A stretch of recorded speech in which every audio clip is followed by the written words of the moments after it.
¿Qué tal? ¿Cómo están amigos y amigas de esta comunidad? Muchas gracias por continuar con nosotros y seguimos platicando con los protagonistas de nuestra política de todos los días rumbo a la Silla del Águila el próximo 2 de junio. El fin de semana, incluso el día de mañana, para ser exactos, se estará llevando a cabo el primer debate entre las suspirantes y el suspirante a la presidencia de la República. Y se encuentra con nosotros Gerardo Fernández Noroña, a quien le agradezco muchísimo que comparte estos minutos de opinión, de análisis, de reflexión con nuestra comunidad. Gerardo, ¿cómo estás? Muy buenas tardes, muy buenos días. ¿Qué tal? ¿Cómo estás? Muy bien. Igual, saludos al auditorio. Gracias.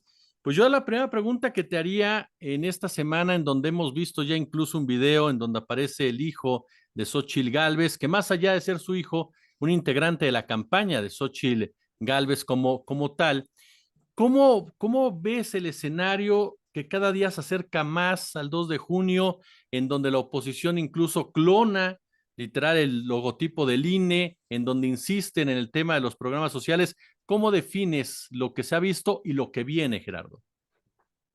Fíjate que observo que hay, como se ha utilizado a los hijos del compañero presidente para estarlo golpeando, incluido su hijo menor, veo una reacción muy generosa de algún sector de nuestro movimiento frente al hecho, aunque en las redes está haciéndole mucho daño a Berta Xóchitl Gálvez Ruiz este video. Uno no es responsable de lo que hagan sus hijos o sus hijas, o mis hijos no son responsables de lo que haga yo. Yo soy el que estoy en la actividad política, pero hay una parte que le escapa a quienes dicen, bueno, pues es que es su hijo y por eso lo critican. No, hay que recordar que Berta Xóchitl Gálvez Ruiz lo nombró el responsable de jóvenes de su campaña, y eso le da otra condición. O sea, era un acto, la prensa, algún sector de los medios le señaló que eso era nepotismo, y yo dije, no, no, no van a tener un sueldo, me están ayudando, son mi familia, confío en ellos. Al margen de eso, él es el responsable de jóvenes. De hecho, en un video se disculpó y renunció a esa responsabilidad. Y entonces, en su condición de responsable de los jóvenes en la campaña de Berta Xóchitl Gálvez Ruiz, el video es demoledor, es lamentabilísimo, porque es un video racista y clasista. Yo comentaba, como dice Poncho Gutiérrez, que quien no tomado ha hecho desfiguros, pero la parte racista, la parte clasista, la prepotencia, esa no tiene justificación bajo ninguna circunstancia, y el joven, siendo un joven, no es menor de edad. Entonces, yo creo que es responsable tan es responsable, pues que salió a deslindarse, pero el daño para la campaña al Frente Guango de derecha está viendo, está presente, porque Berta Xochitl Gálvez Ruiz está como el coyote de las caricaturas. Todas las cosas que planea le salen mal, todas las canalladas que quiere realizar le estallan en la cara, y a nada del debate, como bien comentabas, pues llega con es ella misma la responsable de la absoluta debacle de su campaña, porque es una mujer sin principio, sin palabra, sin consistencia, sin seriedad, sin preparación.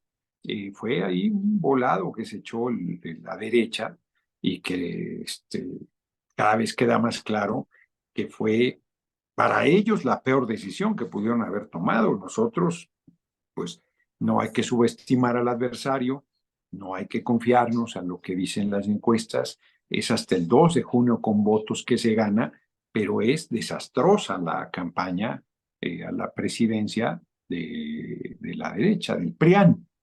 Entonces, yo creo que llega en condiciones de mucha adversidad al debate Berta Xóchitl Gálvez Ruiz.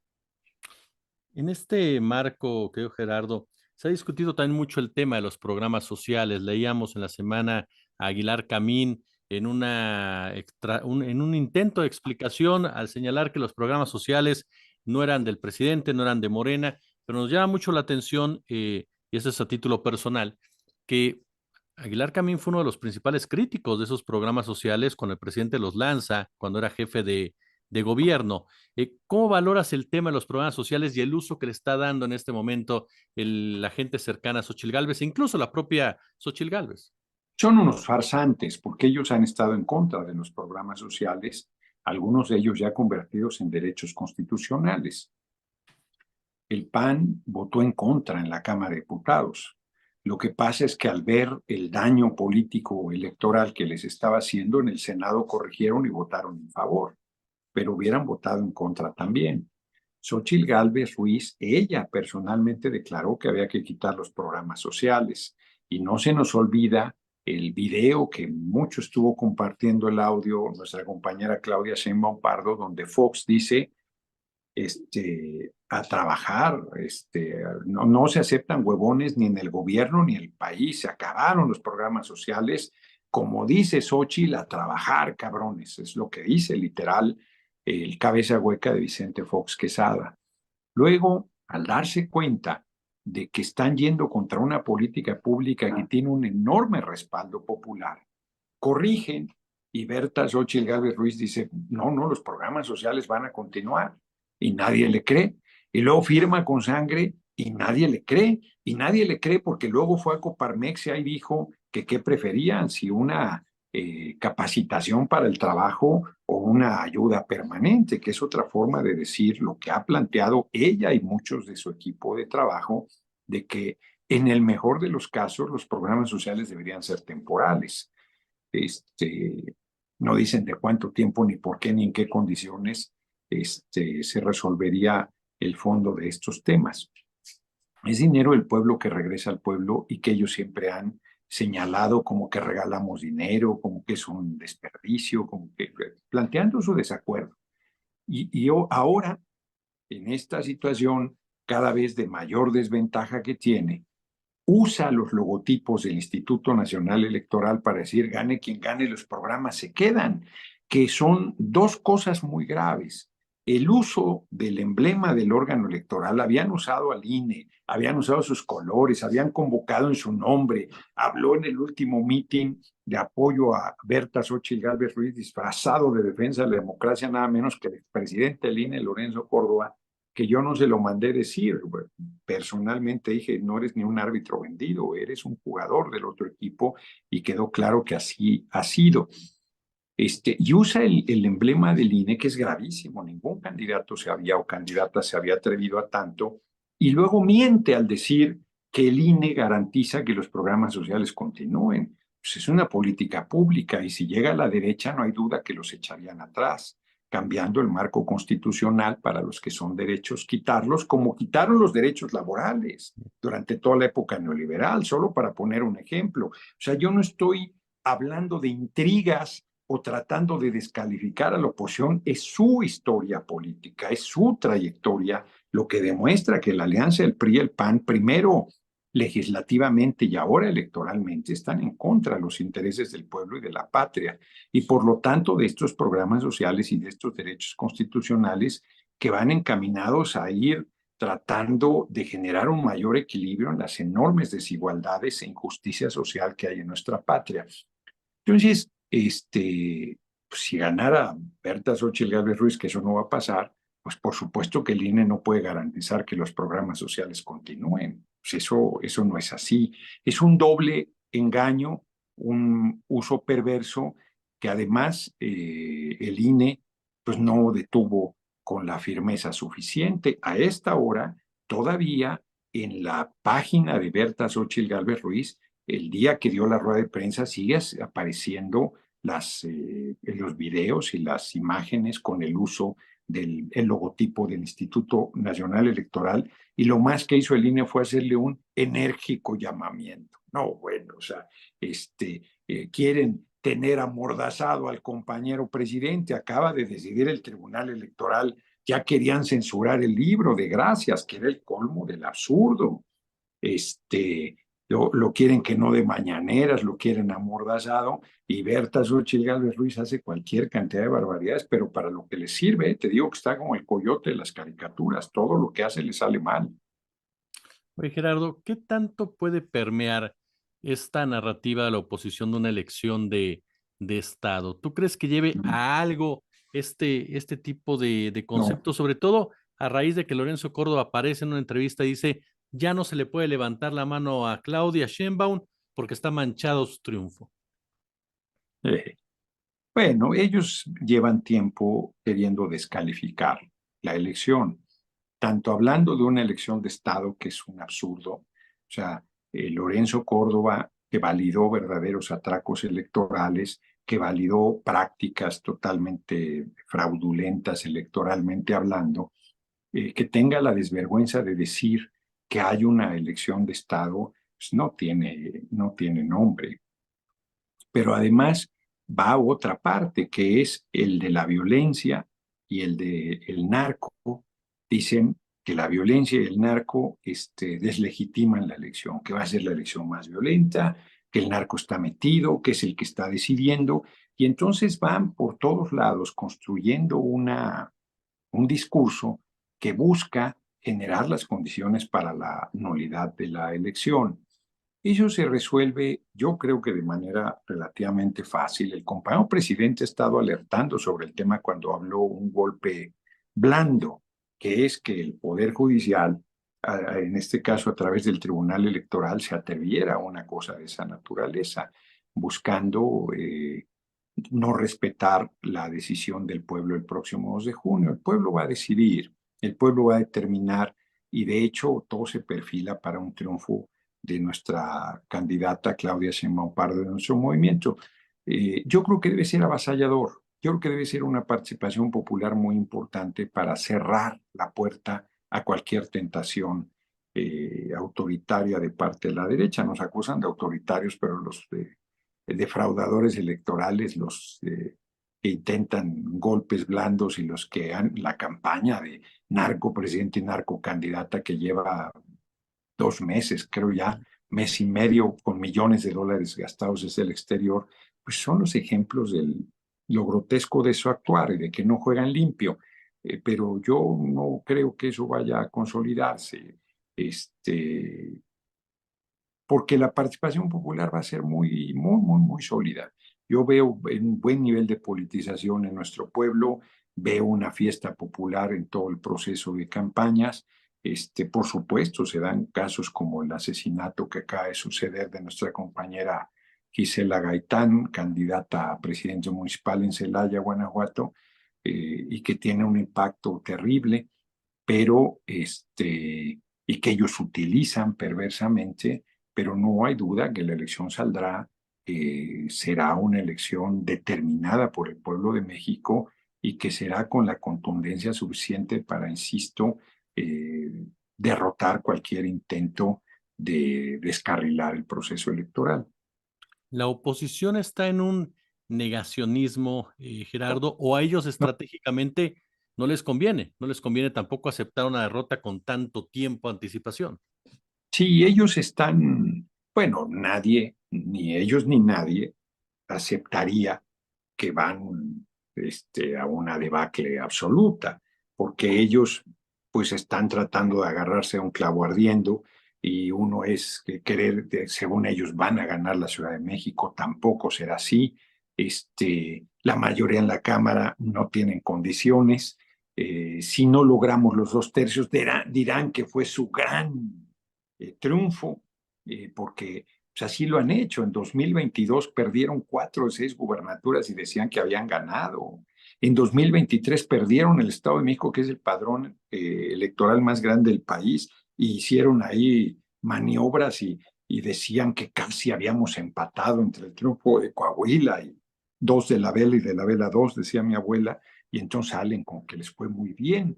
Y en 2024 no será, bueno, en 2021 ganamos la mayoría, ellos iban por la mayoría en la Cámara para quitarnos el presupuesto y no lo lograron y dijeron que habían ganado porque no habíamos logrado mayoría calificada, cuando en esa campaña pues no buscamos alcanzar la mayoría calificada que no habíamos tenido ni siquiera en 2018 y que la pandemia que hubo en esos años previos a la elección de 2021 todavía teníamos los últimos coletazos durante la elección de 2021, pues habían generado un daño muy fuerte. y habían golpeado a nuestro movimiento con todos los medios en contra, intrigando, tergiversando y utilizando el dolor y el sufrimiento que el pueblo tuvo. Y a pesar de la buena respuesta que hubo de nuestro gobierno, pues se vacunó a todo el pueblo que se quiso vacunar, por ejemplo, y decían que eso no iba a ser posible de manera gratuita, solo por citar un ejemplo.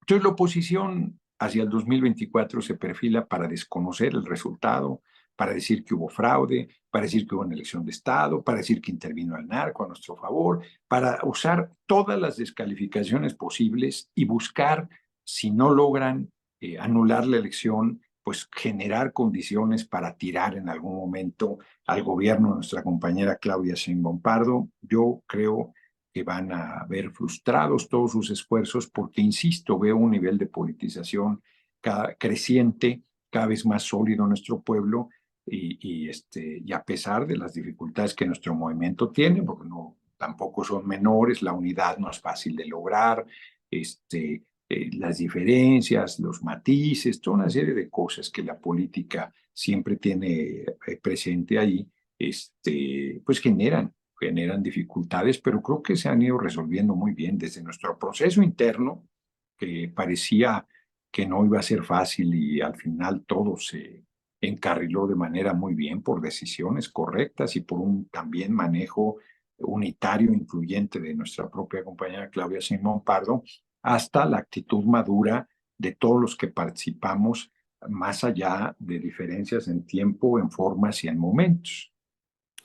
Te iba a preguntar precisamente eso, ¿qué tanto las protestas que se han visto en torno a Morena por las alianzas con personajes, a final de cuentas, cuestionables, el caso de Rubalcaba, el caso de Murat, en fin, afectan en un momento dado a la unidad de Morena o realmente no es tan profunda la diferencia que pueda haber? Yo creo que la unidad siempre es difícil y que puedes no haber tenido esas candidaturas y de todos modos habría cuestionamientos. Habría cuestionamientos porque por qué quedó fulano y no perengano, tal persona era la mejor, la que tenía las mejores condiciones, la que tenía la trayectoria, la que es fundadora, la que, o sea, mira, es terrible hablar de esto, pues ya decidí hacerlo, pero yo estuve en Celaya defendiendo a Gisela Gaitán de compañeros diciendo que era una persona que estaba viniendo, tenía 5 años en el movimiento, había sido priista, sí, pero ¿eso qué? O sea, y más en este momento de definiciones, pues hay efectivamente mujeres y hombres que estuvieron en otras formaciones partidarias y que se acercan, y no pocos de ellos son muy controvertidos. Y en ese sentido, yo es un tema que pues, mucho me preguntan sobre él y siempre reitero, pues tienes ejemplos muy diversos, por ejemplo, valga la redundancia, tienes a Germán Martínez, que fue dirigente del PAN, que tuvo grandes espacios, el Senado, la dirección del Seguro Social, y que acabó regresándose a su casa con los paneaguados. O tienes el ejemplo de Manuel Espino, que también fue dirigente del PAN y que es un cuadro muy convencido en este momento con nuestro movimiento. O Gabriela Cuevas, que ha sido una muy agradable sorpresa, ni siquiera es candidata, está jugando un papel destacado como vocera de nuestro movimiento.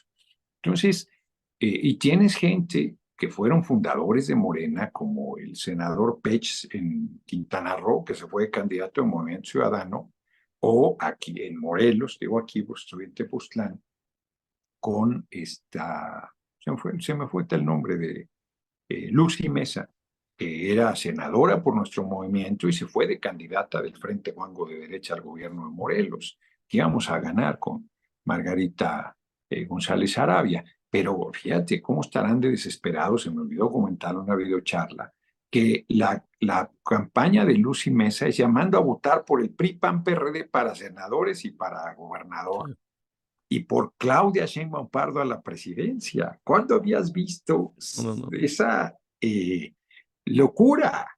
En su desesperación, como saben que Claudia va muy bien, está bien, pues ya le ayudamos a Claudia, todos estamos de acuerdo en que Claudia sea, pero en Morelos voten por mí, que abandoné las filas del movimiento y que estoy representando al PRIAN.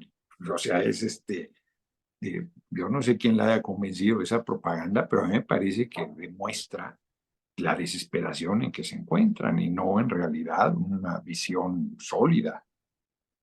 Claro. Y ella era, yo no sé si era fundadora de Morena, pero era de Morena. El tema de Ricardo Salinas Pliego, que a final de cuentas parece que va a ser Mm. una herencia que se va a quedar de esta administración y que tendrá que enfrentar Claudia Sheinbaum, sobre todo por el comportamiento del empresario que abiertamente ha mostrado ya una inclinación hacia este concepto político de los libertarios que tratan de imponerse en nuestro país o encontrar un lugar en nuestro país. ¿Qué valoración tienes tú de este episodio de Salinas Pliego y cómo manejarlo, no solamente a él? Hay otros empresarios, el mismo caso de Germán Larrea y otros más que se acostumbraron a ciertos privilegios y que con López Obrador se les puso un alto. Bueno, acciones ilegales, no pagar impuestos no es privilegio. ¿De acuerdo? Es una acción ilegal que te puede llevar a la cárcel. O sea, no estoy diciendo que lo metamos a la cárcel, yo solamente digo que la ley prevé que si no pagas tus impuestos, inclusive puedes acabar perdiendo tu libertad. Entonces, este hombre, que además es el colmo de la perversidad, como mi ley en Argentina, libertarios son los anarquistas. Sí, entonces, La gente claro. no tiene nada que ver con eso.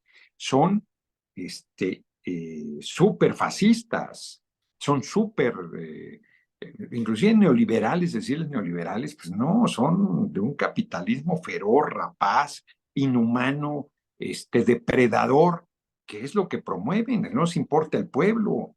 Pues no, no, estos que nos sirvan para producir y se acabó y que se den por bien servidos de que les demos un trabajo, ya que no pidan salario, bastante hacemos con darles un empleo. Casi es lo Sí, último que falta que digan.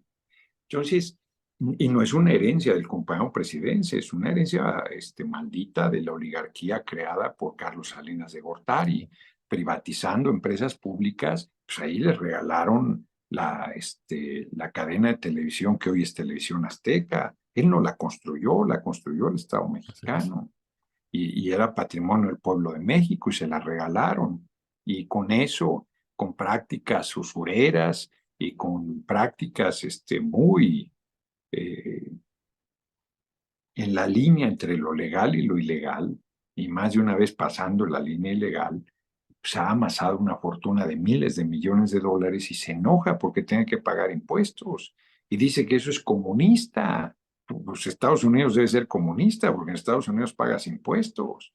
O Suecia debe ser comunista. O cualquier país capitalista del mundo a él le parece comunista porque tendría que pagar sus impuestos si ahí tuviera sus empresas. Eso es una obligación que tienes en un Estado nacional en pleno siglo XXI.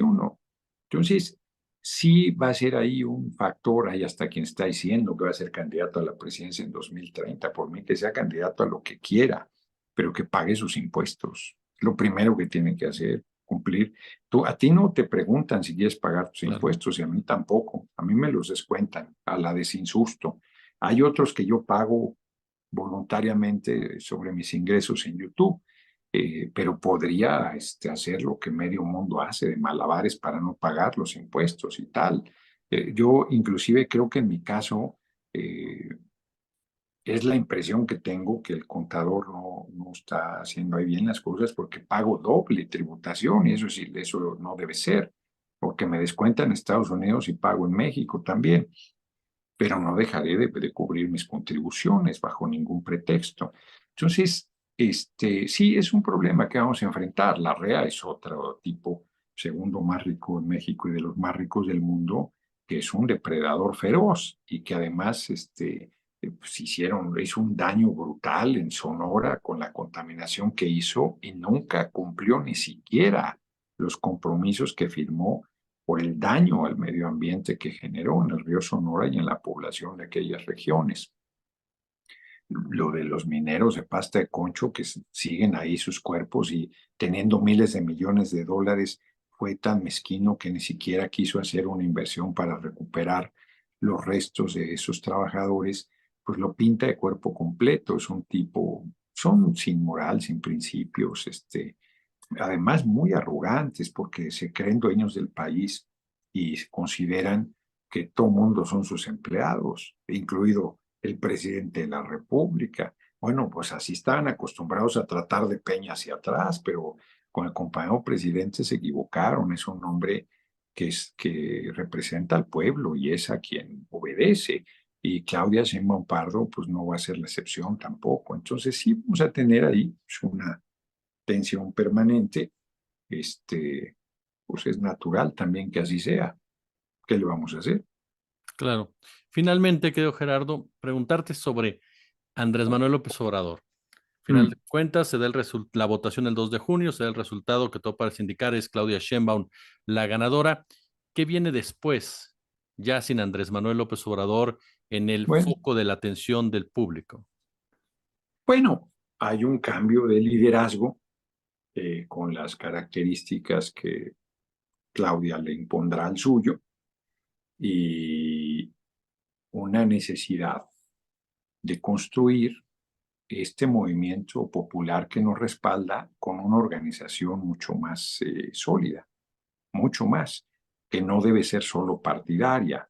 Morena es una maquinaria impresionante electoralmente hablando, impresionante, pero no es suficiente, porque eso te permite ganar elecciones, pero para gobernar el país y para profundizar las transformaciones que el país necesita, yo estoy convencido que se requiere de un fortalecimiento de las organizaciones sindicales y cuando digo esto es su democratización, la construcción por parte del pueblo, eso no le corresponde al gobierno, le corresponde a las trabajadoras y trabajadores del país de sindicatos democráticos. El 90% de la gente no tiene un sindicato donde se defienda, de organizaciones campesinas, de organizaciones sociales de muy diverso tipo, de organizaciones de jóvenes, de la diversidad de mujeres, de cualquier cantidad de las diversas actividades y las propias organizaciones empresariales. A mí me parece que les urge la democratización,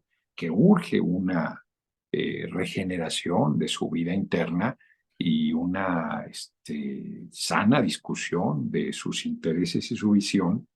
Y habrá sectores que nos acompañen y habrá sectores que sean opositores nuestros. Yo no tengo ninguna preocupación a la oposición de ningún tipo, de ningún tipo.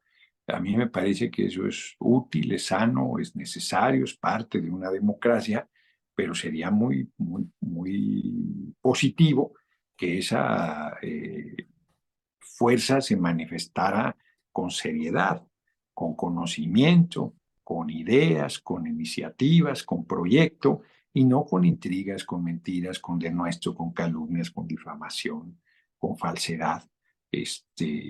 Yo creo que urge una oposición seria y que urge de nuestro lado un movimiento popular eh, poderoso como es, pero muy bien organizado para la lucha y para la defensa de además derechos e intereses legítimos de los diversos sectores de la población. Mi querido Gerardo Fernández Noroña, un verdadero placer platicar contigo aquí en nuestra comunidad y si nos lo permites, te estaremos molestando. Ahí estamos en contacto. Un abrazo.